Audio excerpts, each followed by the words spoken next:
Hi, Bill Risser. Thanks, Callie, for the introduction. Let's go through this important document, the Commitment for Title Insurance, explain why you have to review it, why you have to look at it, not just throw it in a file to give to the broker when the transaction closes. There's really important information in here. And so we'll just walk through it page by page, step by step. Remember, this is, there are three basic parts to the commitment. We have the Schedule A, and then we have Schedule B Section 1 and Schedule B Section 2. What we're looking at here is just the jacket cover for the commitment, so nothing big to look at here. We'll move on to the good stuff. So we're going to start with Schedule A. Let me expand this a little bit so you can see it. This is a report that I pulled out of a file, so it's marked up so we kind of protect the innocent. But let's go through this and show you what it is. In Schedule A, it's kind of like who's involved in this transaction, the who, what, where, when, and why of the proposed insurance policy that's going to be issued. We've got the title officer, the escrow officer, the order number, and then starting in number 1, we have the effective date, which tells us our title plant was up to date as of May 2nd when this report was created, and this report was created on the amendment date, which is May 22nd. So there's this 20-day lag where things could happen, things might have happened that we don't know about yet. We'll address that when we talk about Schedule B Section 2, but I just want you to understand there's always this time gap. In the second section, it's got what sorts of title insurance policies are being requested or will be issued. The first one is a homeowner's policy. This is the title insurance policy that traditionally in Arizona and per the contract, the seller pays for it to protect the new homeowner, the buyer. And it's always going to be for the amount of the sales price of the property. In this case, that was $255,000. The second policy, which is if there's a loan, there's always a second title insurance policy, is called the ALTA, or American Land Title Association Extended Loan Policy. This is in the amount of the loan of $155,000. Traditionally, in Arizona, the buyer pays for the loan policy while the seller pays for the homeowner's policy. So 2 policies of title insurance being issued.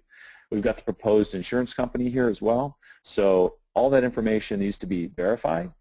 If you're the seller, just double check and make sure, or representing the seller, double check and make sure we've got the right sales price for the homeowner's policy. If you're representing the buyer, make sure we've got the right loan policy, and right above that we have the proposed insured, in this case it's Rita, make sure we have her name correct. I don't want to gloss over that name correcting. Let's focus on that for a little bit. So right here where we see Rita's name, if this is incorrect, we've got to be notified right away. If we don't correct a misspelling in someone's name, this Schedule A is what the lender is going to use to draw the entire loan package. If we misspell their name, that means the entire loan package will be misspelled, or the name will be incorrect as well. That's not good, because we won't really notice that until we're sitting in front of the buyer ready to sign the loan package, and Rita says, my name is spelled with an E, not an I. And that's bad. So now we'll have to actually contact the lender and have the entire loan package redrawn.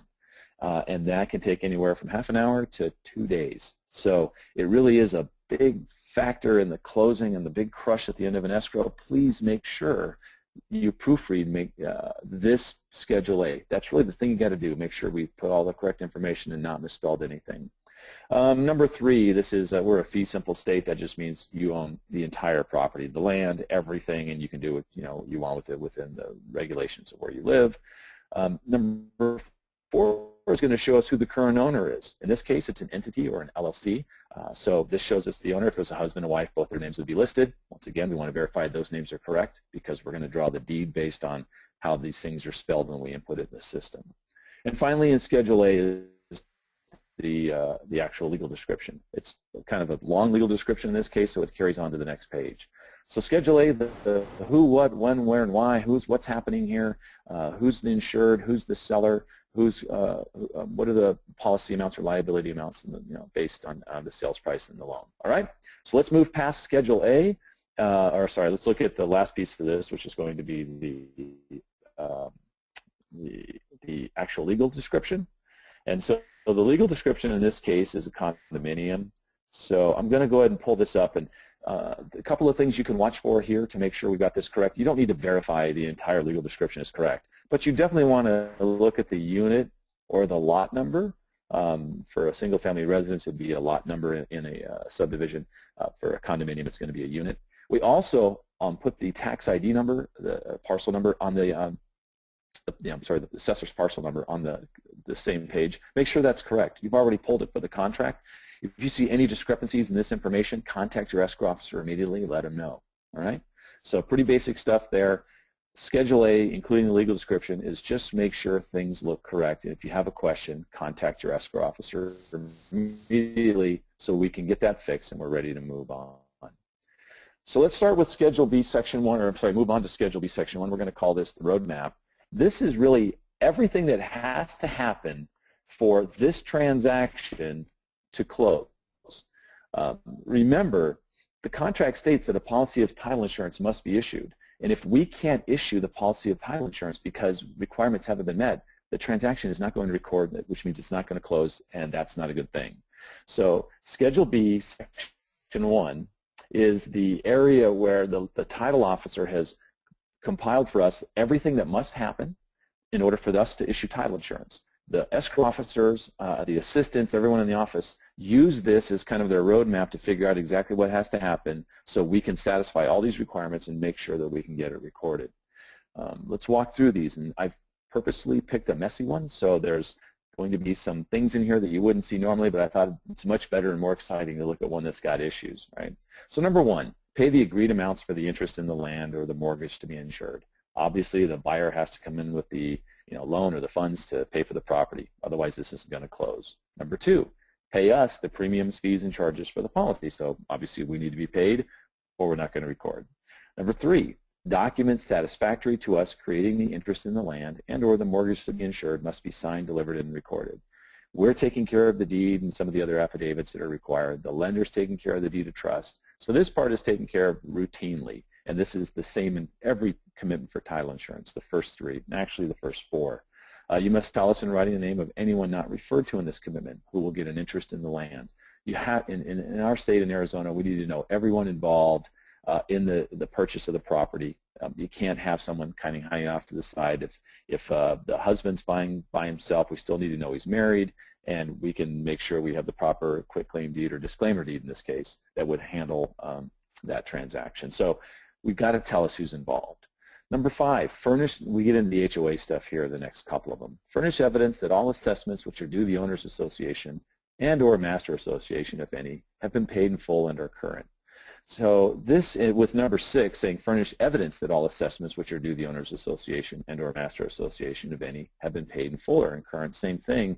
We have to then make sure we get a statement from the Homeowners Association letting them know there's going to be a transfer or sale of the property, and what are the things that are in their CC&Rs if that for that subdivision that must be met. There's going to be transfer fees and disclosure fees. There's going to be sometimes working capital fees. There's always going to be the request to pay the next payment, whether it's quarterly or monthly, up front. So we need that statement, and that's all this is telling us.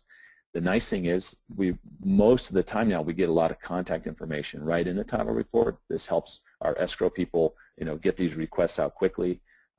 HOAs have 10 days by law to send us this information, and so we want to make sure we order this as fast as possible so we can get that stuff back. Okay. They're also, when they are notified that there's a sale, they're going to send a disclosure package to the new buyer. And this is going to contain the entire set of CC&Rs, the public report, the P&L for the association, of what kind of shape they're in. All that stuff is, forwarded out. We're also, as a title company, going to make sure we send the CC&Rs as quickly as we can. As soon as we receive, the title report comes back in, we're going to send that out to them as well. This is important. That has to be reviewed by the buyer to make sure there are no conditions or restrictions or requirements, covenants, conditions, or restrictions that are going to affect, the way they want to use the property. They might not, it might be a deal killer. They might want to cancel because they don't like what they see. They get 5 days from receipt of the CC&Rs in order to review those. So it's important that we get them back as quickly as possible, hopefully well within that 10-day inspection period that's part of the contract as well. So 5 and 6, we'll take care of that in escrow and make sure we get that information out to the agents so once we receive it. Number 7, we need to know if the person is married or not. We're a community property state, and that's very important. So we have to know if that's the case. All right. So let's go ahead and go to the next page. And continue on with Schedule B, Section 1. They're generally a couple of pages, sometimes 3, as many as 4, depending on the transaction. So here we're going to move down to number 8. Because we have a seller who's an entity, not an individual, we have to have some information to say that we've got the right people that are allowed to sell the property. So this is a basic list of information we ask for when there's an LLC involved. We want the operating agreement, which is 8A. 8B, we're going to need articles of organization and any amendments. 8C, we need to know if it's member managed, and if it is, a full complete list of the members, and who's certified to be a signer, who's allowed to execute documents. This is pretty standard stuff. If it's someone who's maybe flipping properties or an investor who owns a lot of properties, they know this is going to be asked for whenever they sell their property, and they'll have a package ready to go. They'll just forward to an escrow. In fact, when we have sellers we work with all the time, we'll have this on file. But if it's someone who's maybe created an LLC for a one-off property they're dealing with, this becomes an issue at times. When we ask for this, they go, I have no idea where that is. We tell them to contact the attorney to help them draw it up, but we're going to need this or we can't close. So ask that question if you know that it's the owner's an LLC. Just say, hey, do you have all of your paperwork ready for escrow? They're going to need that, in order to kind of verify who's allowed to, transfer the property. So that's what number 8 talks about. Number 9 is a standard thing that would show up. There's a mortgage on this property, a deed of trust. So we need to pay that deed of trust off. It's in the amount of $105,000. The interesting thing here, though, is it's back from 2004, and it's not in the name of the LLC, right? It's in the name of George and Adrienne, a husband and wife. So we've got an issue here. Our seller is an LLC, but the deed of trust that's still recorded against the property and has not been released is a married couple. So that's an issue for us. We're going to, right away, it's a red flag where we've got to go, what happened here? We need to contact the listing agent and the seller and go, who are George and Adrienne, and where are they? Because we need to find them. Because to obtain a payoff for this mortgage, we need their permission to contact their lender. So we've got some issues starting right away. And if I was the buyer's agent and this popped up, I would be calling my escrow officer immediately going, wow, what's this? And what are you guys doing, right? So we want to make sure that everyone's kind of working down the path to get us to a close. So number 10, please be advised that our search did not disclose any open deeds of trust of record. So we found everything we could, but if there's anything else that anyone else knows about, they need to notify us. But we're always out there trying to find the best that we can, and that's all that number 10 is telling us. So let's move on to the next page and see what's happening with number 11. And it gets better. So not only do they want us to pay off a mortgage for George and Adrienne, we don't know who they are, they want us to record a deed correcting a deed that was recorded improperly when the property was transferred in 2010. So it's asking us to record a warranty deed as opposed to the uninsured warranty deed that was recorded when the LLC purchased the property from George and Adrienne. This might have been done outside of a title insurance company. In fact, I'm sure it was. They just signed a deed over to them, and who knows if the LLC was kind of making the payments on this deed of trust and still out there. All that stuff is possible, but in our world, trying to close the deal, we know we've got to find George and Adrienne because we need them to sign a new deed, and we need to get their permission to pay off a mortgage. It's still in their name, still attached to our property. Okay. So 9 and 11 are big red flags that things have to happen and we've got to find people. Then we get to number 12. This is standard stuff now. After we've corrected the problems from the previous transfer of ownership, we need to furnish a deed from a warranty deed from the LLC to Rita. Pretty standard stuff. You'll see this in every single title report. It's the only one you really want to see is a deed from the seller to the buyer. 13, we have a lender, so there's always going to be a request to record a deed of trust protecting the lender in the amount of the loan amount. So that's number 13. And then a little farther down, we will show the tax parcel ID number and how current the taxes are and what they've been paid through. And then we'll also do a 24-month chain of title. This became big during our issues with our distressed properties and things. But that every lender wants to know, is there anything else going on this property in the last 24 months? And this tells us there wasn't. And then right above that, the property address is now being added to deeds of trust. And once again, the lender wants to see this. So just make sure that property address is correct. So that's what Schedule B Section 1 is. It definitely is. You can see the roadmap, how this works. It takes us right through everything we need to do in order for us to get to a place where we can record the transaction. And once we can record, then that's a good thing for everybody. We get paid, you get paid, it's all good, right? And the buyers and sellers get their money and their keys, all right? So let's go ahead and move past this to the final section of the preliminary title report, which is going to be Schedule B Section 2, the exceptions, right? In any insurance policy that anyone issues, there are always things that are not insured. And we're no different. There are things that we do not insure, and so let's walk through these as, one by one. The first points I want to part out in Schedule B Section 2 are parts A and B. So these really point out, as we mentioned at the very beginning, there's this time lag between the most updated records in our title plant versus the day something's going to close. So you saw that we had this 20-day gap in this title insurance, preliminary commitment for title insurance.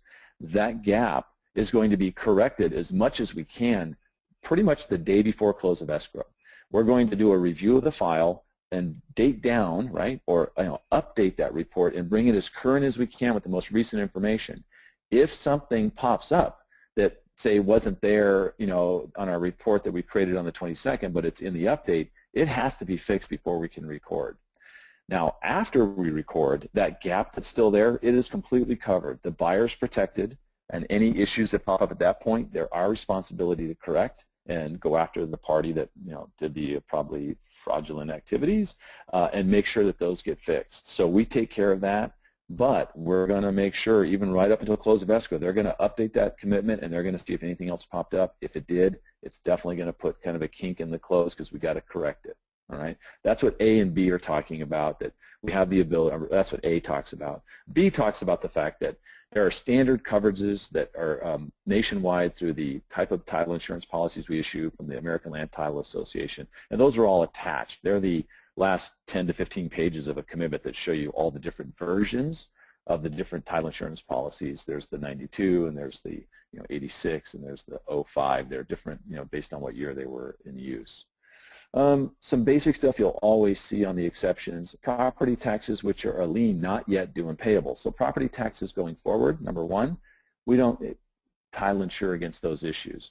We're making sure they're paid current, but we don't cover any property tax issues going forward. Any sort of liabilities and obligations that are included in it, the Arizona statutes, we don't cover that as well. That's all part of the buyer's due diligence and inspection period, checking out the property. Same thing with the mineral rights and those sorts of things. Not something we cover, and all of those things have to be kind of handled by the buyer. The buyer has to make sure they're doing their due diligence if those are a matter that's important to them.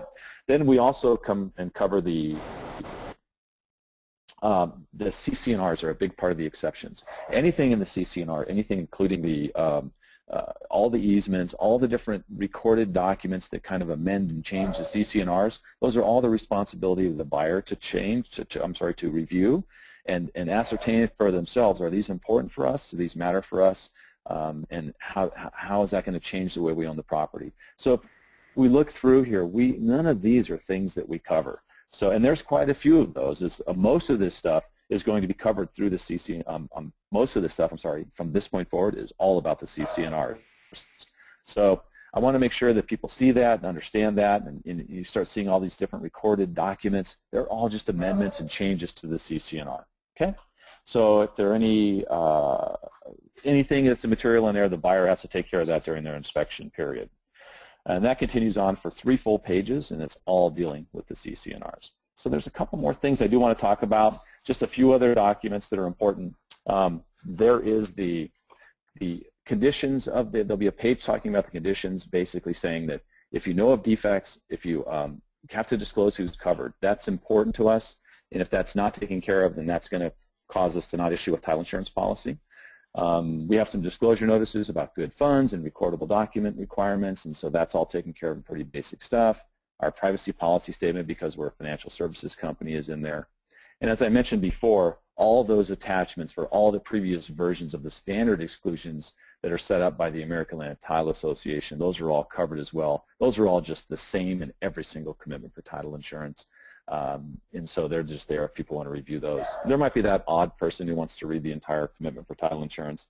They'll have fun with that part. So that really is kind of takes me where I wanted to get you today, to show you exactly what's happening in the commitment for title insurance. Callie, did we get any questions that people want to talk about? Actually, Bill, we have quite a few questions. You ready? Okay, great. All right, let's get started. Yeah, I'm ready. So Bridget would like to know, do you need the same type of thing if the seller is a trust? Well, I mean, there's a commitment for title insurance for sure that's going to be issued, but the paperwork that if there's a trust is not really required. We're going to have them sign an affidavit that they certify the trust still is in existence and hasn't been amended and is still good. Does that make sense? So we're not going to ask for all that paperwork, but they're going to sign something, you know, that's signed and notarized that they're attesting to the fact that the trust is still in order. Gotcha. That makes sense. Okay, and so Nancy has a really good question. I think people, this one probably comes up quite a bit. If you have two people that are planning on being on the deed, but they are not on the loan, do you, as a title company, do you want to know about that second person? So let's, yeah, anybody who's going to be involved in the transaction, we need to have knowledge of that. You've got to let us know who they are, what the relationship is in the transaction. That's important. So that's true. Whenever someone else is involved, we have to know. Okay, so Nancy, let them know. And then her second question is, what if the former owner is deceased? She's getting ready to list a house by the daughter, and how does a decedent affect the title? Or well, yeah. There's lots of different ways it can affect it. It's hard to speak to one particular case. Hopefully, you know, the deed was a proper type of deed that makes it simple, or maybe the property was in a trust. But if probate's going to be involved, there's lots of things there. You definitely have to talk to, in my opinion, I would probably talk to a real estate attorney first and make sure we got everything in order. But a really experienced escrow officer could connect with their title person and explain what's going to be needed for that transaction to close. So I know one thing they're going to need, and that's a certified copy of the death certificate. So get working on that early, because sometimes those take a while. Yeah. That definitely makes sense. Okay. Yeah. And then Lisa has a question for you. If the buyer chooses their own title company separate from the seller, will you receive 2 copies of the report?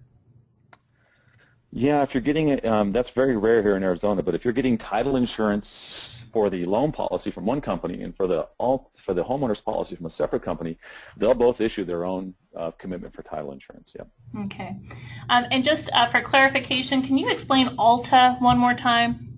Yeah, ALTA is the American Land Title Association. It's the association that just about every title company in the country belongs to. Much like there's the National Association for Realtors, the American Land Title Association is the organization that kind of helps govern, you know, what title companies around the country and escrow and title companies are doing.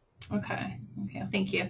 And then just our last question from Bob: is there a preliminary title report with new homes? And if there is, how is it different from resale homes? Well, when there's a builder involved, you've got you know, one title company kind of handling all the transactions. Because they're the title company that helped build the public reports. So there is a commitment, but it's going to look a little different because it's going to involve the public report information and some other things. But the same process still occurs. Okay, well, there you go. Well, wow, Bill, it just seems like there is so much information in the preliminary title report. And I think from what I heard, the most important thing is don't just take it and file it, but the agents should be reviewing it? Absolutely, yeah. Review it. Look for errors. Anything you don't understand, go ahead and email or call your escrow officer and say, hey, could you explain in Schedule B, Section 1, what does number 10 mean? I mean, any escrow person will be happy to kind of tell you what that means. And to be quite honest, they'll be very excited that they got a call from a realtor on something in the title report because they're few and far between. Great. Well, Bill, I would just like to thank you so much for being with us today and talking about the preliminary title report. Um, we will have this webinar up available on our website probably within the next few days. If you have any questions or some ideas maybe for upcoming webinars, please feel free to let us know. And we look forward to hearing from you very soon. Bill, any closing remarks?